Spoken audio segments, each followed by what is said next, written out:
நீங்கள் பார்த்துக் கொண்டிருப்பது உங்கள் விஜய். துரியோதனன் திருந்துகிற மனோபாவத்தோடு கூடியவன் அல்லன். அவன் செய்கிற தவறுகளால் எத்தனை பெரிய ஆபத்துக்கள் அவனுக்கு வந்தாலும் அதையும் எதிர்கொள்ளலாம் என்கிற மனோபாவத்திற்குத்தான் அவன் தள்ளப்பட்டிருக்கிறானே தவிர பெரியோர்களின் அறிவுரையை கேட்பதற்கோ அவர்களை மரியாதை செய்வதற்கோ உள்ள மனமுடையவன் அல்லன் துரியோதனன். ஆகவே வலிய ஆபத்தை வரவழைத்துக் கொள்கிற நிலைமையில்தான் துரியோதனன் இருந்தான். மைத்திரேய மகர்ஷி அவனுக்குரிய அறிவுரைகளை எல்லாம் சொல்லிவிட்டு எப்படியாவது இந்த பஞ்சவர்கள் துன்பத்திலிருந்து விடுபட வேண்டும் என்கிற நல்லெண்ணத்தோடு திருதராஷ்டிரனுக்கும் வேண்டியன எல்லாம் சொல்லி அந்த அரண்மனையை விட்டு மைத்திரேய மகர்ஷி புறப்பட்டு சென்று விட்டார். பாண்டவர்களோ வனத்தில் அட்சய பாத்திரத்திலிருந்து உணவு எடுத்து உண்டு வனத்திலே வாசம் பண்ணி கொண்டிருந்தார்கள். அவர்களை பார்ப்பதற்காக கூட்டமாக முனிவர்களும் தபோவனர்களும் வந்து போய்கொண்டிருந்தார்கள். அந்த வனத்தில் இருக்கிற பஞ்சவர்களை பார்த்து வரலாம் என்று பகவான் ஸ்ரீ கிருஷ்ணரும் வந்தார். ஆக பகவான் கிருஷ்ணர் பாண்டவர்களோடு அமர்ந்திருந்து அந்த வனத்தில் பேசிக்கொண்டிருந்தார். அப்பொழுது பாஞ்சாலி கண்களிலே இருந்து ஆறாக நீரை பெருக்கி கொண்டு ஸ்ரீ கிருஷ்ணனை பார்த்தவுடன் தன் துன்பங்களையெல்லாம் நினைத்து நினைத்து பார்த்து புலம்பி அழத் தொடங்கினாள். அவள் சொன்னாள், நான் துருபதனுடைய மகளாக இருந்தும் புவியாழுகிற ஒரு மன்னனின் மகளாக இருந்தும் வீரமிகுந்த ஒரு அர்ஜுனனுக்கு மனைவியாக இருந்தும் நான் மோசமாக இந்த சபையில் இவ்வளவு சிறுமைப்படுத்தப்பட்டேனே. ஒரு பெண் துன்பப்படுகிறாள் என்றால் சம்பந்தமில்லாமல் பார்த்து கொண்டிருக்கிற யாராக இருந்தாலும் ஓடிவந்து அதை தடுக்க வேண்டும் என்று நினைப்பார்கள். ஆனால் நான் அவ்வளவு கொடுமைக்கு ஆளாக்கப்பட்டேன். அப்பொழுது என் கணவன்மாரும் அமைதி காத்தார்கள். அந்த சபையில் இருந்த என் உறவினர்கள் எல்லாம் வாய்மூடி மௌனிகளாக இருந்தார்கள். ஆச்சாரிய பெருமக்களுக்கு கூட தர்மத்தை சொல்வதற்கு தைரியம் இல்லை என்கிற நிலையில் இருந்தார்கள். நானோ கண்ணீர் வடித்து கொண்டு யாராவது உதவி செய்ய மாட்டார்களா என்று அங்கலாய்த்து போய் கிடந்தேன். இப்படிப்பட்ட அவமானமும் துன்பமும் எனக்கு ஏற்பட்டு விட்டதே, இதற்கெல்லாம் என்ன காரணம் தெரியுமா என்று பாஞ்சாலி மனதில் நிறைந்திருந்த துன்பத்தை எல்லாம் வெளியே சொல்லி கிருஷ்ண பகவானிடத்தில் அழுது ஆறுதல் தேடினாள். அப்பொழுது பகவான் ஸ்ரீ கிருஷ்ணர் சொன்னார், கவலைப்படாதே, நீ சிந்திய ஒவ்வொரு துளி கண்ணீருக்கும் பதில் சொல்ல வேண்டிய நிலைமையில்தான் துரியோதனாதியர்கள் இருக்கிறார்கள். காலமும் நேரமும் வசப்படுகிற போது வேறும் வேரடி மண்ணும் இல்லாமல் அவர்கள் அழிக்கப்படுகின்ற காலம் வரும் என்று பகவான் சொன்னார். அப்பொழுது பீமன் சொன்னான் ஸ்ரீ கிருஷ்ணனை பார்த்து, இத்தனை துன்பங்கள் ஏற்பட்டதற்கும் காரணம் என்ன தெரியுமா என்றான். பகவான் உனக்கு தெரிந்தால் சொல் என்றார். அப்பொழுது அவன் சொன்னான், ஒரு சத்திரியனுக்கு எந்த எல்லை வரைக்கும் பொறுமை இருக்க வேண்டும் என்று ஒரு சட்டமும் நியதியும் இருக்கிறது. ஆனால் அந்த எல்லையையும் தாண்டி பொறுமையாக இருந்தவன் தர்மபுத்திரன். ஆக அவனுடைய பொறுமையின் காரணமாகத்தான் இவ்வளவு துன்பங்களையும் அனுபவிக்க வேண்டிய நிலைமைக்கு நாங்கள் ஆளானோம். அவனுடைய பொறுமை அதீதமான அந்த பொறுமை, எல்லையற்ற அந்த பொறுமை அவனை ஒரு சத்திரியனைப் போல அல்ல, ஒரு அந்தணனைப் போல செயல்பட வைத்து விட்டது என்று பீமன் சொல்ல ஆரம்பித்தார். பகவான் அமைதி காத்தார். அப்பொழுது பீமன் சொன்னான், கோபத்திற்கு என்று ஒரு எல்லை இருக்கிறது, பொறுமைக்கென்றும் ஒரு எல்லை இருக்கிறது. கோபமாக நடக்க வேண்டிய நேரத்தில் ஒருவன் சினத்தை வெளிப்படுத்தவில்லை என்றால் அவனுக்கு மரியாதையே இருக்காது. ஒரு மன்னனுக்கு அடியில் ஆயிரக்கணக்கில் பணியாட்கள் இருக்கிறார்கள். எல்லோரிடத்திலும் எப்பொழுதும் மன்னன் பொறுமையாகவே இருக்கிறான் என்றால் அடியில் இருக்கிறவர்கள் யாருக்கும் அவன் மேல் ஒரு பயமே இருக்காது. என்ன தவறு செய்தாலும் மன்னித்து விடுவான் என்கிற தைரியத்தில் மேலும் மேலும் தவறு செய்து கொண்டேதான் இருப்பார்கள். காலப்போக்கில் பணியாட்கள் கூட கொஞ்சம் கூட கோபம் வராத ஒரு அரசனை மதிக்கவும் மாட்டார்கள். இன்னும் கொஞ்ச நாள் ஆனால் அவனை உதாசீனப்படுத்த தொடங்குவார்கள் என்று. அப்பொழுது பக்கத்தில் இருக்கிற பகவான் சொன்னார், அதீதமான பொறுமை உடைய ஒருவனை யாரும் மதிக்க மாட்டார்கள் என்று சொல்லுகிறாயே, அப்படியானால் அதிகமான கோபமுடையவனை யாராவது மதிப்பார்களா? பகவான் சொன்னார், அதீதமான கோபமுடையவனாக ஒருவன் இருந்தால் அவனுடன் இருக்கிறவர்கள் வெளிக்காட்டி கொள்ளவில்லை என்றாலும் மனதில் வெறுப்பை வளர்த்து கொண்டேதான் இருப்பார்கள். கோபக்காரனுக்கு நண்பர்களே இருக்க மாட்டார்கள். அக்னியைப் போல இருக்கிறவன் அவன் அருகில் செல்ல வேண்டாம் என்று ஒதுங்கி போய்விடுவார்கள். மாறாக அவனை வெறுக்க தொடங்கினார்கள் என்றால் அந்த வெறுப்பு பல காலம் கழித்து பகையாக மாறுகிற நிலைமைக்கு வரும். ஆகவே கோபத்திற்கும் ஒரு எல்லை இருக்கிறது, அதிகமாக கோபப்படக்கூடாது. பீமன் சொன்னான், அதுபோலத்தான் அதிகமாக பொறுமையாகவும் இருக்கக்கூடாது. அதிலேயும் ஒரு சத்திரியனாக இருக்கிறவன், ஒரு அரசனாக இருக்கிறவன் அதிகமான பொறுமையோடு இருந்தான் என்றால் அவன் மதிப்பிழந்து போவான் என்று சொல்லிவிட்டு பீமன் ஒரு உதாரணத்தையும் சொல்ல ஆரம்பித்தார். பாம்பை பார்த்தால் மக்கள் எல்லாம் பயப்படுகிறார்கள். எங்கே வந்து கொத்தி விடுமோ, விஷத்தை பாய்த்து விடுமோ என்று பாம்பை பார்த்து பயப்படுகிறார்கள். ஆகாசத்தில் பறக்கிறது கருடன். அந்த கருடன் பாம்பை கூட தூக்கி கொண்டு போகக்கூடிய ஆற்றல் கருடனுக்கு இருக்கிறது. ஆனால் மனிதர்கள் கருடனை பார்த்து பயப்படுவதில்லை, பாம்பை பார்த்துத்தான் பயப்படுவார்கள். ஏனென்றால் நான் விஷத்தை வைத்திருக்கிறேன், உன்னை கொத்தி விடுவேன் என்று பாம்பு பயங்காட்டி கொண்டிருக்கிறது. ஆக அதற்கு பயந்து மனிதர்கள் எல்லாம் பாம்பிற்கு பயந்து கொண்டிருக்கிறார்கள். கருடன் தங்களை ஒன்றும் செய்யாது என்கிற தைரியம் இருப்பதனால் பாம்பையும் தூக்கி கொண்டு போகிற கருடனுக்கு மனிதர்கள் பயப்படுவதில்லை. இதுதான் உலகத்தினுடைய இயல்பு. அரசனாக இருந்தாலும் தவறு செய்தால் சினப்படுவான், கோபப்படுவான் என்று தெரிந்தால் மட்டும்தான் அஞ்சி ஒழுங்காக நடப்பார்கள். எந்த சூழ்நிலையிலும் மன்னனுக்கு கோபம் வராது, அவன் பொறுமையாகத்தான் இருப்பான் என்று தெரிந்தால் எந்த தவறை வேண்டுமானாலும் செய்துவிட்டு தப்பித்து கொள்ளலாம் என்கிற தைரியம்தான் மனிதர்களுக்கு வரும். ஆகவே தான் சொல்லுகிறேன், அதீதமான பொறுமையினால் தான் தருமன் கட்டுப்போனான், அதனால் தான் நாங்களும் துன்பப்படுகிறோம் என்று பீமன் பகவான் கிருஷ்ணரிடத்திலே சொன்னான். அப்பொழுது அருகிலே அமர்ந்திருந்த திரௌபதி சொன்னாள், எனக்கும் நினைவுக்கு வருகிறது, அந்த பொறுமையினால் தான் அடுக்கடுக்காக இத்தனை சிரமங்களையும் நாங்கள் அனுபவித்தோம். பொறுமைக்கு ஒரு அளவு இருக்கிறது அல்லவா? அந்த பொறுமையினுடைய அளவு எல்லை மீறி போகிற நிலைமை வருகிற போது அதை தடுத்து நிறுத்த தர்மனாலேயே முடியவில்லை. சோதரர்களுக்குள் எவ்வளவு மன மாறுபாடுகள் இருந்தாலும் மூத்த சகோதரனுடைய எண்ணத்தை அனுசரித்து நடக்க வேண்டிய நிலைமையில்தான் அவர்கள் இருந்தார்கள். ஆத்திரத்தோடு வெளிப்புறப்பட்டு வந்த கோபத்தை காட்டிய பீமனையோ அர்ஜுனனையோ அவ்வப்போது கையமர்த்தி விட்டார் தர்மபுத்திரர். ஆகவே மற்றவர்களாலும் சினத்தை வெளிப்படுத்த முடியவில்லை என்று பாஞ்சாலி சொன்னாள். அதனால்தான் இத்தனை அவமானங்களையும் துன்பங்களையும் நாங்கள் அனுபவித்தோம். ஒரு சத்திரியனுக்கு இவ்வளவு பொறுமை தேவையில்லை என்று பாஞ்சாலியும் பேசினாள். அர்ஜுனனும் நகுலனும் சகாதேவனும் நினைத்து பார்த்தார்கள், முன்னொரு காலத்தில் இது போலவே இரண்டு தரப்பாருக்கு இடையில் பொறுமையா கோபமா என்ற ஒரு சர்ச்சை நடந்திருக்கிறது. அது வேறு யாரும் அல்ல, பாட்டனாராகிய பிரகலாதனும் பேரனாகிய பலி சக்கரவர்த்தியும் இரண்டு பேரும் ஒரு நாள் பேசிக்கொண்டார்கள், பொறுமை சிறந்ததா கோபம் சிறந்ததா என்று. அப்பொழுது இங்கே என்னென்ன கருத்துக்களெல்லாம் கோபத்தையும் பொறுமையும் பற்றி பரிமாறப்பட்டதோ அவைகளையெல்லாம் பலி சக்கரவர்த்தியும் பிரகலாதனும் பேசிக்கொண்டார்கள்.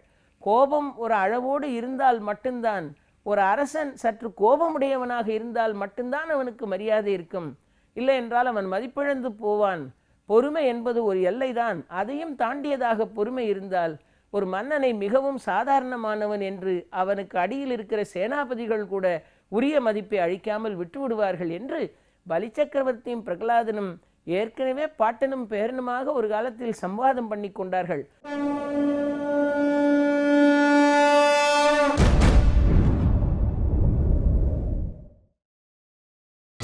நீங்கள் பார்த்துக் கொண்டிருப்பது உங்கள் விஜய்.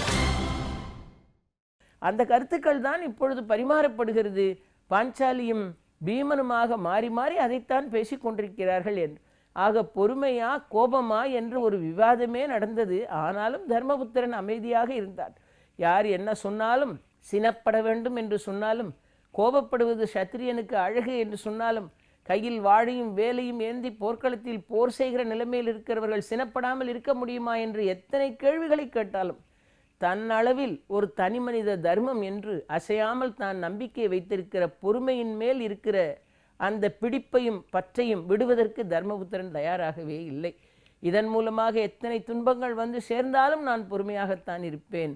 பொறுமைதான் யாகம், பொறுமைதான் தவம், பொறுமைதான் கடவுள், பொறுமைதான் சக்தி, பொறுமைதான் பிரம்மம், பொறுமைதான் உலகமகா ஜோதி. இந்த மந்திரத்தை தான் மீண்டும் மீண்டும் அவன் மனனம் பண்ணி கொண்டே இருந்தான். ஆகவே தர்மபுத்திரனுடைய பொறுமை எல்லோரையும் ஆச்சரியத்தில் ஆழ்த்தியது. இவர்களெல்லாம் அமர்ந்து பேசிக்கொண்டிருந்தார்கள். அப்பொழுது பாஞ்சாலி சொன்னாள், மண்டபம் பார்க்க அஸ்தினாபுரத்திற்கு வாருங்கள் என்று அழைத்து கொண்டு போனார்களே, சூதாட வைத்து எல்லாவற்றையும் கவர்ந்து கொண்டு ஒன்றுமில்லாமல் எங்களை வனத்திற்கு அனுப்பிவிட்டார்கள்.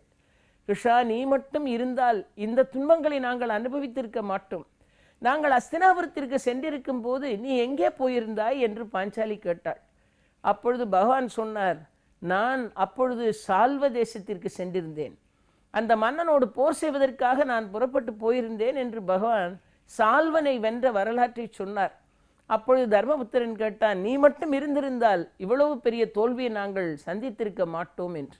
அப்பொழுது பகவான் கிருஷ்ணர் சொன்னார், சூதாடு களத்தில் காய்களை உருட்டி பாய்ச்சிகளை உருட்டி கொண்டு நான் ஜெயித்து விட்டேன் என்று சகுனி ஒவ்வொரு பணையப் பொருளையும் கவர்ந்து கொண்டே இருந்தானே, அடுத்து வைக்கப்படுகிற பணையப் பொருளை எப்படியாவது அவன் ஜெயித்து விடாமல் செய்ய வேண்டும் என்கிற முனைப்போடு தான் நீயும் ஆடிக்கொண்டிருந்தாய். ஆனால் அடுத்தடுத்து நீ தோற்று போய்கொண்டே இருந்திருக்கிறாய். அதற்கு காரணம் என்ன தெரியுமா? உனக்கு சூதாடுகிற போது அடுத்து என்ன பொருளை வைக்க வேண்டும், எதை வைத்து எதை ஜெயிக்கலாம் என்கிற எண்ணம் தான் உன் மனதில் இருந்தது. பாச்சிகைகளை உருட்டுகிற போது ஒரு முறை கூட நீ என்னை நினைக்கவே இல்லை. தர்மபுத்திரா, என்னை நீ நினைத்திருந்தாய் என்றால், நிச்சயமாக என் பெயரை சொல்லி அழைத்திருந்தாய் என்றால், எங்கிருந்தாலும் உனக்கு அருள் பாலித்து அந்த சூதாடுகளத்தில் எல்லாரையும் வெல்லக்கூடிய சக்தி உடையவனாக இருக்கிற சகுனியை கூட நான் தோற்கடிக்க செய்திருப்பேன். ஆனால் என்னுடைய நினைவே உனக்கு வரவில்லை. பாய்ச்சியை உருட்டுகிற போது அடுத்து என்ன பொருள், அடுத்து என்ன பொருள் என்றுதான் நீ சிந்தித்து கொண்டிருந்தாய். என்னை பற்றிய எண்ணமே உனக்கு வரவில்லை என்றார். அப்பொழுதுதான் தர்மபுத்திரன் நினைத்து பார்த்தான், துன்பத்தில் ஒரு மனிதன் துவண்டு கொண்டிருக்கிற போது அந்த சாகரத்திலிருந்து அவனை கரை சேர்ப்பதற்கு மிக முக்கியமான சாதனமாக இருப்பது பகவானுடைய திருநாமம். ஆக அவனுடைய நாமாவை சொல்லியிருக்க வேண்டும். ஆடையை பற்றி இழுக்கிற போது கிருஷ்ணா கோவிந்தா என்று சொன்னதனால் கோடி முழங்கொடுத்து ரட்சித்தானே ஒரு கோபாலன்.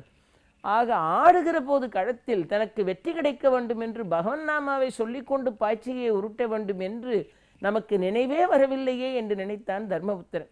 ஆக மனிதனுக்கு காலமும் நேரமும் சரியில்லாமல் போகிற சூழ்நிலை ஏற்பட்டால் அவன் கடவுளை கூட மறந்துவிடக்கூடிய நிலைமைக்கு வருவான். அதன் மூலமாக அவன் பல துன்பங்களை அனுபவிப்பான் என்பதற்கு நீ என்னை மறந்த நிகழ்ச்சி ஒரு உதாரணம் என்று சொன்னார் ஸ்ரீ கிருஷ்ண பகவான். சால்வனுடைய தேசத்திலே போய் அவனை வெல்வதற்காக நான் சென்று விட்டேன் என்று சொல்லி போன வரலாற்றையெல்லாம் பாண்டவர்களுக்கு சொல்லி கொண்டிருந்தார். பகவான் ஸ்ரீ கிருஷ்ணருடைய நகரம் துவாரகா பட்டணம். அந்த துவாரகா பட்டணம் ஒரு தீவு போல இருக்கிற ஒரு பட்டணம், சுற்றிலுமாக நீர் சூழ்ந்திருக்கிற தீவு போல் இருக்கிற ஒரு பட்டணம். கிருஷ்ண பகவான் அந்த துவாரகையில் இல்லாத நேரத்தில் துவாரகையை போய் முற்றுகையிட்டு அங்குள்ள செல்வங்களை எல்லாம் பறித்து கொள்வது என்று சால்வ தேசத்து மன்னன் புறப்பட்டு போனான். படை தொடுத்து வருகிறான் என்று தெரிந்தவுடன் நகரத்திற்குள் நுழைய முடியாதபடி பிரத்யும்னன் அதற்கு வேண்டிய ஏற்பாடுகளை எல்லாம் செய்து விட்டார். வெளியே இருந்து அணைகளின் மூலமாக, பாலங்களின் மூலமாக இந்த நகரம் தொடர்புபடுத்தப்பட்டிருந்தால் அவைகளின் வழிகளையெல்லாம் அடைத்தான். வாயில்களையெல்லாம் அடைப்பதற்கு வழி செய்தான். நகரத்தை சுற்றி இருக்கிற அகழிகளிலெல்லாம் சூலங்களை நிறுத்தினான். உள்ளே வரக்கூடிய வாகனங்களை அனுமதிக்காமல் நிறுத்தும்படியாக ஆணையிட்டான்.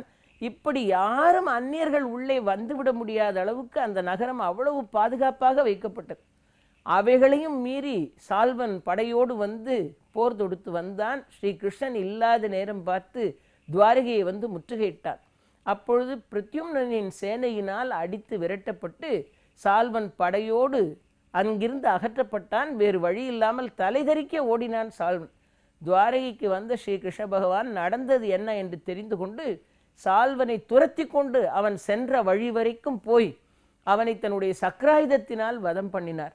இந்த சால்வனை வதம் செய்வதற்காக, அவனை அழிப்பதற்காக அவனை துரத்தி கொண்டு நான் சென்றிருந்த காலகட்டத்தில்தான் இங்கே அஸ்தினாபுரத்தில் துரியோதனாதிர்கள் உங்களை அழைத்து சூதாடி இருக்கிறார்கள். ஆகவேதான் நான் வரவில்லை என்று பகவான் சால்வனை அழித்த வரலாற்றை பஞ்சவர்களுக்கெல்லாம் சொல்லி கொண்டிருந்தார். அங்கே பல அந்தணர்களும் ரிஷிகளும் இருந்தார்கள். வனவாசம் பண்ணப்போகிற பாண்டவர்களுடைய மனதிற்கு தேவையான ஆறுதலையும் தெம்பையும் அவர்களுக்கு தர வேண்டும் என்கிற எண்ணம் தான் அந்த ரிஷிகளுக்கெல்லாம் இருந்தது. ஆக அவர்களெல்லாம் பல உத்தம புருஷர்கள் வாழ்க்கையில் என்னென்ன துன்பங்களை அனுபவித்தார்கள் என்று சொல்லி அவைகளிலிருந்து எப்படி மீண்டு வந்தார்கள் என்று அந்த வரலாறுகளை எல்லாம் ஒவ்வொருவரும் பஞ்சவர்களுக்கு சொல்ல தலைப்பட்டார்கள். நாம் ஒரு துன்பத்தில் ஆழ்ந்து கிடக்கும் போது இவ்வளவு பெரிய சிரமம் நமக்கு வந்துவிட்டதே என்று அல்லாடுகிறோம். ஆனால் இறைவனுடைய அருளினாலும் பெரியவர்களின் நல்வழி காட்டுதலினாலும் அந்த துன்பத்திலிருந்து தப்பித்து வந்த பிறகு நாம் நடந்து வந்த பாதையை திரும்பி பார்ப்போம். அப்பொழுது நாம் அனுபவித்த துன்பங்களை தாண்டி வந்திருக்கிறோமே, அவைகளே நமக்கு ஒரு பெரிய சாதனையாகவும் ஒரு பெரிய அனுபவமாகவும் இருக்கும். துன்பத்தை அனுபவித்து கொண்டிருக்கிற போது மட்டும்தான் சோர்வடைவோம். ஆனால் ஒரு மனிதன் வாழ்க்கையின் இன்பமான சூழ்நிலைகளின் மூலமாக படிக்க வேண்டிய பாடங்களை விட துன்பத்தை அனுபவிக்கிற போது அவன் படிக்கின்ற பாடங்கள் மிகவும் அதிகம்.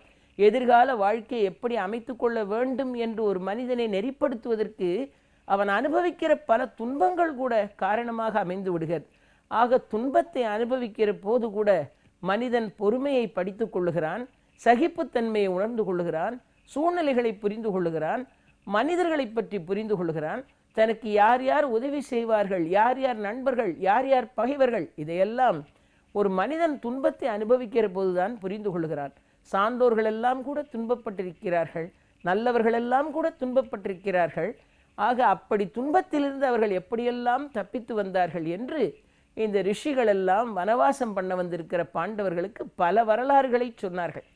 அதில் லோசமர் என்கின்ற பெயரோடு கூடிய மகரிஷியும் பிருகத்தச்சுவ மகரிஷியும் பல செய்திகளை பாண்டவர்களுக்கு பல சரித்திரங்களை சொல்லி வைத்தார்கள். லோசம மகரிஷி சொல்லுகிறார் பாண்டவர்களை பார்த்து, நளனெல்லாம் எப்படி சிரமப்பட்டு கரையேறினான், சிபி சக்கரவர்த்தி எப்படி சிரமப்பட்டு இறைவனுடைய திருவடியை அடைந்தார், இந்த வரலாறுகளை எல்லாம் இந்த ரிஷிகளெல்லாம் சொல்லி வைத்தார்கள். கழுகும் புறாவுமாக சேர்ந்து சிபி சக்கரவர்த்தியை ஒரு பெரிய சோதனைக்கு ஆளாக்கிய ஒரு கதை, அதை இந்த மகரிஷிகள் சொல்லத் தொடங்கினார்கள். அக்னி பகவான் புறாவாக வடிவம் எடுத்துக்கொண்டார், கழுகாக வடிவம் எடுத்தான் தேவேந்திரன். அந்த புறாவை கொத்தி சாப்பிடலாம் என்று கழுகு வடிவத்தில் இருந்த தேவேந்திரன் துரத்தி கொண்டு வந்தான்.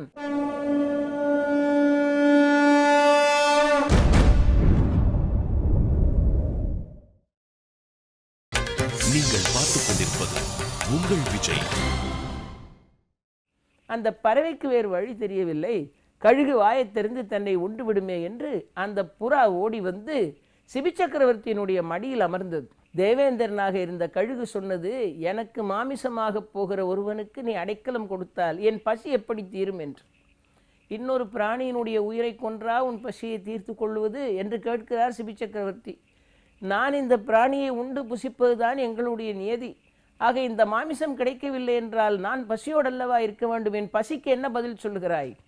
இந்த புறா எவ்வளவு எடை இருக்குமோ அந்த எடைக்குரிய மாமிசத்தை எனக்கு கொடு என்று கேட்டது கழுகு வடிவத்தில் இருந்த தேவேந்திரன். சிபி சக்கரவர்த்தி கவலையே படாமல் அந்த புறாவை காப்பாற்றுவதற்காக தன் தொடையில் இருந்த சதையை அரிந்து எடுத்து தராசு தட்டில் வைத்து மற்றொரு தராசு தட்டில் புறாவை நிறுத்தி சரிக்கு சமமான தசையை கொடுக்கிறேன் பெற்றுக்கொள் என்று சொல்லிவிட்டு தொடையிலிருந்து தசையை அறுத்து தராசு தட்டில் வைத்தான். ஆனால் வந்தது சாதாரண கழுகல்ல, தேவேந்திரனே கழுகாக வந்த காரணத்தினால் தசையை அறுத்து சிபி வைத்த தராசு தட்டு மேலேயே இருந்தது.